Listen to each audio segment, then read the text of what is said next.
మీ car journey సాఫీగా జరగాలంటే కొన్ని ముఖ్యమైన టిప్స్ ఫాలో కావాలి. అందులో ఒకటి కార్ కూలెంట్ టెంపరేచర్. ఈ car coolant temperature gauge always మిడిల్లో షో చేస్తూ ఉండాలి.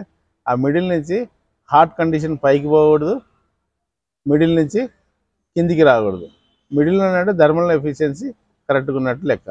అది ఏది అనేది మీకు వివరిస్తాను. ఈ కూలెంట్ టెంపరేచర్ గేజ్లో ఈ నీడిల్ అనేది సెంటర్లో ఉండాలి. సెంటర్ నుంచి బిలో వరకు ఉండాలి. సెంటర్ నుంచి పైకి పోయిందనుకోండి అది హాట్ కండిషన్, అప్పుడు ఇంజిన్ ఓవర్ హీటింగ్ అవుతుంది అన్నట్టు మీరు గుర్తించాలి. అటువంటి కండిషన్లో మీరు వెంటనే కార్ని పక్కకు ఆపేసి ఆ ఓవర్ హీటింగ్కి ఈ కారణాలు ఏంటి అనేది తెలుసుకోవడానికి ప్రయత్నం చేయాలి. Engine temperature gauge over heating చూపించినప్పుడు మీరు ముందుకు వచ్చేసి ఈ రేడియేటర్ లోపల క్యాప్ తీసి కూలెంట్ లెవెల్ తక్కువ ఉందా చూడాలి. ఈ కంటైనర్లో లెవెల్ చూసేసి లెవెల్ తక్కువ ఉందా చూడాలి. ఇది మాత్రం హాట్ కండిషన్లో మాత్రం ఓపెన్ చేయకూడదు.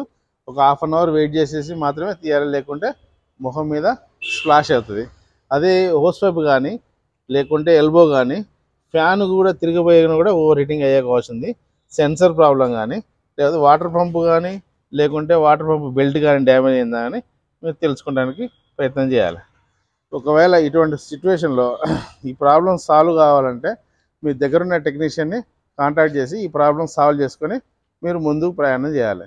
ఎట్టి పరిస్థితుల్లో ఈ ప్రాబ్లం సాల్వ్ చేయకుండా మీరు ముందు జర్నీ చేయకూడదు.